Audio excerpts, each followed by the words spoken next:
Stories that are untold, underreported, and all-out inspirational. Carey Pena reports.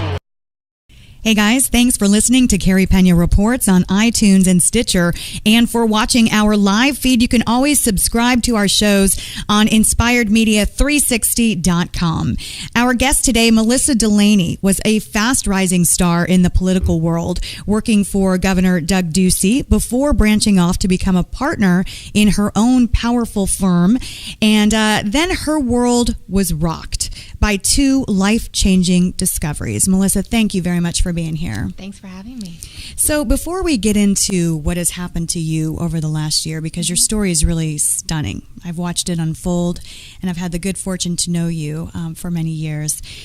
But let's talk a little bit about your career. Sure. And you were Governor Ducey's spokesperson, and now you are a partner in Axiom Public Affairs. Mm-hmm. What drew you into the world of politics? Gosh, that's a great question. When I was in college, I was a journalism major, and I studied at Georgetown for a summer before I graduated. I did a program called the Institute for Political Journalism, and I went out there for the summer and just fell in love with Washington and decided this is where I need to be when I graduate. Was it the action? Was it? Yeah, it was the action. Power? It was the center of it all. The city is just such a great city to be in. So I spent my spring break that year pounding on doors and trying to find a job on Capitol Hill. And I ultimately wound up at the National Republican Congressional Committee.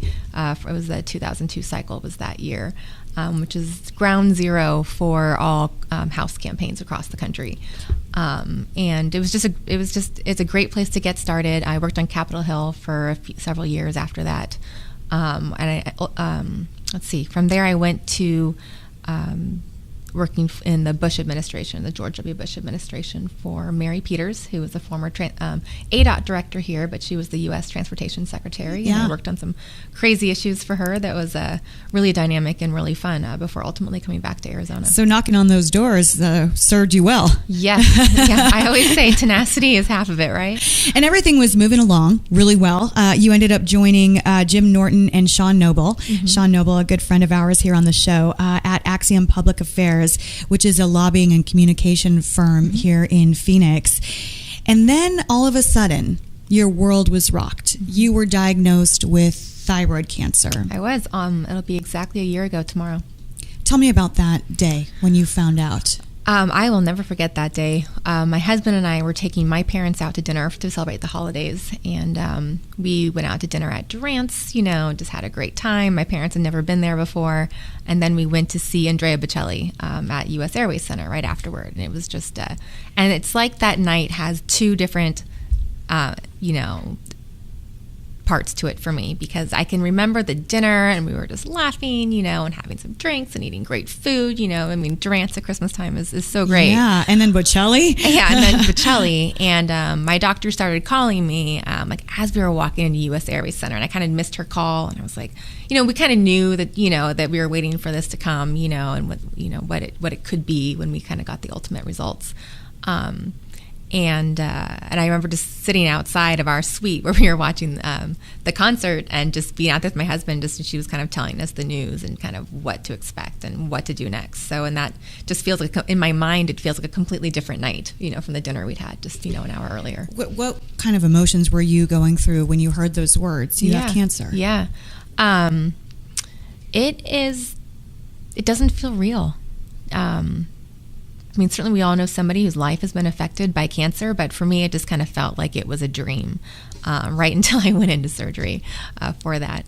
But it's since that diagnosis, I know it is one of the fastest growing cancers among women of childbearing age. Mm-hmm. So since I've had my diagnosis, I probably know 4 or 5 people, whether they're direct friends or friends of friends, who, in the course of kind of telling people what's happened, that they know somebody who's been through this also, who had the surgery. Yeah. So I had a full thyroidectomy. It was 8.5-hour surgery. They took out 24 lymph nodes. 19 of them had the cancer on them also. Wow. So, but little did you know that that was going to be nothing compared to... That was not to be our healthcare crisis of the year. So then around that same time, your daughter, Anna, was experiencing some fevers, right? And tell me about that. She'd had some fevers, probably starting in the fall. She'd missed some school. And ultimately, she got diagnosed with mono, which is unusual. She was 6 at the time. It's unusual when you're under the age of 10, but we've all heard of mono. We've all had mono. It was, to be quite honest, it felt somewhat minor given what we were, at the time we were trying to schedule my surgery and figure out when we were going to do it. So it just seemed kind of like a blip for us at the time. But the fevers persisted. And after your cancer was somewhat wrapped up, if you will, you realized that the mono was something altogether more serious. Altogether, certainly. After visits to, half a dozen specialists, lots of tests, lots of biopsies of her liver, biopsies of her bone marrow, she was diagnosed with something called chronic active Epstein-Barr virus. And this is a very rare disease. It's a complication of mono that for her stems from a primary immunodeficiency that we still don't know what that actually is yet. We've done some testing, but those test results have not come back yet. But what we expect that to show is that she is missing something that helps her fight mono and fight. It's the Epstein-Barr virus that causes mono. That anybody else who's had mono, like me, I had mono in college. Yeah. You get sick, you have some fevers, you get real tired, maybe your throat hurts. A few weeks go by, you kind of start getting back to normal. Well, Anna just wasn't getting back to normal. This is life-threatening. It is life-threatening. She was pre-lymphomic. She would have, if we had not treated this, she would have ended up with lymphoma and lots of other different complications. So she ended up having to be admitted to Phoenix Children's Hospital. Amazing facility, by the way. Incredible. And she had a bone marrow transplant. She did, in August. So let's talk about sort of what you guys have been going through and this movement that has spread nationwide and gotten the attention of a lot of celebrities, all in for Anna. So you were with her in the hospital for 45 days, 6 weeks, What's that like? I mean, your whole life is turned upside down. You're in this hotshot career. You're a partner at this firm. You're a young woman. You've got a great husband. The next thing you know, you wake up and you're basically living in Phoenix Children's Hospital. We did, and you're absolutely right. It's an election year. Usually, primaries in August, and then the race from August to November is a very fast sprint. Yeah. And that was right at the time that I had to check out. And I'm very grateful to my partners at Axiom. I was very fortunate to be able to do that, even in an election year. But yeah, time stood still, and I, when I talk to people and, when people say something like, "You're so strong, I don't know how you could do it. I couldn't do it if I were you." And my answer is always, yes, you could. You're a mom, especially if they are a mom. If you're a mom, you it just is something that kicks in and you do it. And it was really just a day-to-day sort of way of living for those 6 weeks. Okay. I really am a firm believer in how important it is to have friends, strangers, community praying for you and wishing you well. And in your case, that went viral. Yeah. Talk to me about the All In for Anna campaign. Sure. We kind of went back and forth before deciding how public to make this, to be honest. But we had so many people that knew she'd been sick. It really kind of started out as an easier way for us to keep people informed on what was happening with her. You started a blog. We started a blog, yes, and started a Facebook page for her to make it easier to check in. And it really just has grown into such an amazing support group for us. Like I said, for people we know, people we don't know, friends of friends. Even we have letters and from Senator Al Franken. Sent her a handwritten letter saying that he'd heard about her story. Bipartisan support. Exactly. Yeah. Senator Mike Enzi sent her a letter. You have a picture with the hosts of America's Got Talent. America's Got Talent. Simon Cowell and Yes. Heidi Klum. Yes. And then you had a special visit to the hospital. Tell me about that. I will. So Kristen Chenoweth was in town to sing the national anthem at the season opener for the Cardinals. And she was doing a visit at the hospital, and she made a special visit up to our room to see Anna because Anna loves Wicked. And she loves this show from the Disney, or it's a movie from the Disney Channel called The Descendants, if anybody's seen that. But Kristen is in that also. And so she came in and walked in singing Popular from Wicked. Oh, wow. Yeah, that must have been so cool. It was so cool. And she was just so lovely and so kind. You know, it strikes me, Melissa, that you've worked for many years in this rough and tumble world of politics that can be so ugly and so hateful. Absolutely. But now you've experienced really the best of human nature. Yeah, I don't even have words to talk about, how it feels to feel that the Cardinals have been incredibly supportive. The cheerleaders have come to visit her, and it really puts into perspective some of the things you do every day, and going from being extraordinarily career-driven and ambitious, which I wouldn't say I'm not those things today, but I just have a new perspective on them, on some things that really matter. And, for someone who probably would have eschewed staying at home for any other reason, as much as I love my kids, but I've always been a working mom, and that has always been the best fit for me, to be a better mom, to really take these last few months and really value them, as hard as they've been, to value that time. And it really has changed the dynamic of our family. And don't you think that a lot more people are kind people than we are often led to believe? I do think so. Certainly this last year, just even politically, people have been so divided and so angry about their beliefs. They're angry at you if you don't agree with them on any issues. It's something that I don't like to see personally, but it really has been wonderful to see the support from so many people across the spectrum, across the globe. One of those people, I would be remiss without acknowledging our donor that gave my daughter, the marrow. I hope we get the chance to meet him someday, but all I know about him is that he is a 32-year-old man who lives in Europe somewhere, and that's one thing that we have really tried to speak out about, because the bone marrow transplant process is the science is amazing and incredible and beautiful, but it's such an easy thing to do, to get on that registry and do that for somebody. You don't have to give up a kidney. You don't have to give up an organ.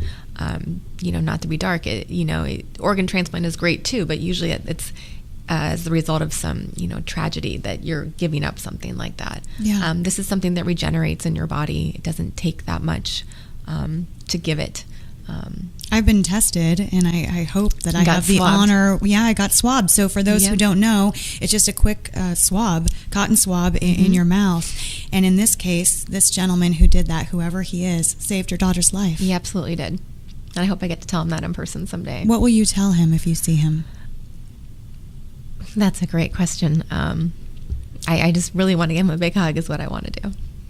I always send out some pre-interview questions, and I asked you how this has all changed your life, and you wrote me something that I thought was really impactful. You wrote, "My previous life seems small by comparison. We took so much for granted before. Facing the prospect of potentially losing a child makes you realize the things that are truly important. I was very much focused on my career, always pushing to be the best. I loved my family, of course, but I always had a fire lit under my tail. I feel more content with where I am now, and finally, at almost 38, have the confidence and peace of mind to really put family first." Mm-hmm. What does that feel like?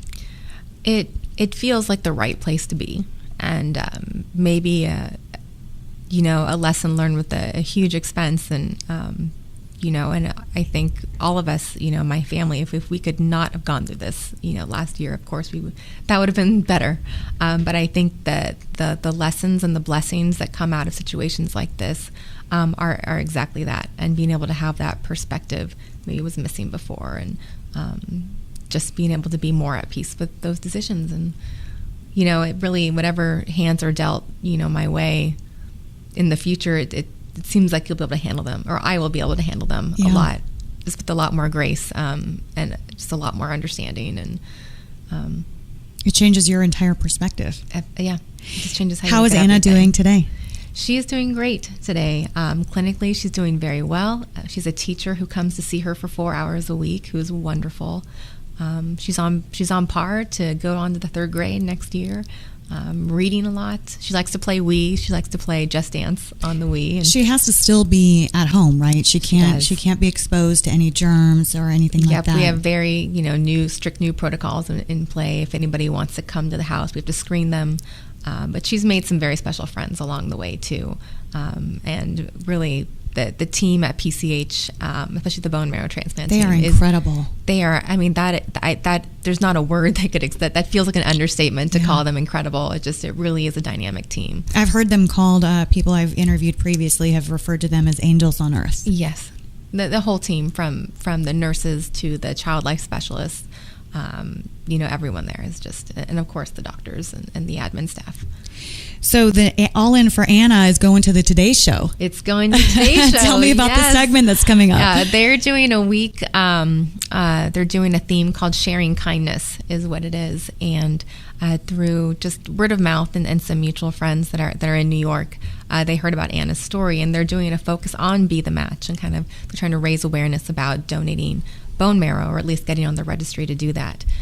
So they came out, I think it was last week, and spent some time with Anna and talked to her and followed her around and watched her dancing. And she's like a big star now.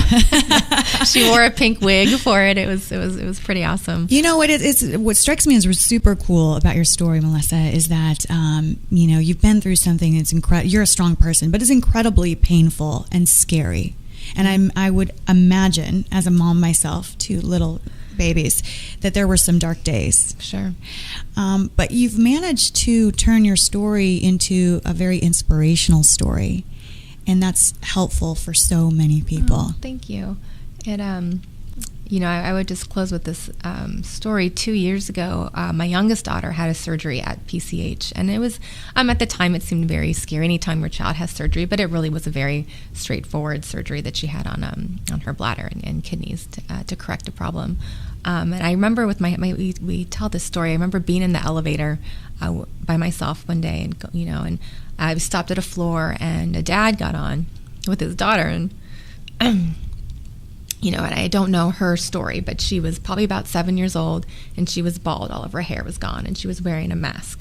And I remember seeing her and almost kind of coming to tears in that elevator, thinking to myself, man, I am so lucky, that there are people in this hospital that are going through things that are so much more terrible than what I'm going through. I'm so grateful for what I have. I remember having that very distinct thought. And then 2 years later, we are that family. And I've been on the elevator with Anna, and I have gotten those same looks from people. So you just never know, when something like this will strike you, when you will be so thankful to have a facility like PCH here, that you don't have to travel to go to. But just, in the blink of an eye, your life can change. Can change. That's very true. And, so I think, everything can change, but you can try to make good from the change too. And to know that so many people are out there fighting for you and alongside you is everything. Yeah, absolutely. We are just so grateful and thankful to everybody who's been helpful to us. Well, that I'm sending little Anna so much love. Thank you. And I can't wait until she can come and visit, and she's ready to get back out in the world. Would just love this. She can co-host with me. Now she's ready. She's got the television experience. She is. Maybe she's got a future there. We are wishing you guys all the best. And where can people find out more about your story? You can learn more about Anna at codaforannad.com, at facebook.com/allinforanna. Her Twitter handle is at allinforanna. Melissa, thank you so much for coming in today. Thank you so really much. Great to have you here. And thanks to all of you for being here, for listening and watching Carey Pena Reports. You can find me on Facebook at Carey Pena, on Twitter at Carey Pena TV, and of course you can always subscribe to our shows at InspiredMedia360.com. Today's show produced and engineered by Shannon Hernandez, brought to you by Inspired Media 360. Until next time. Stay inspired.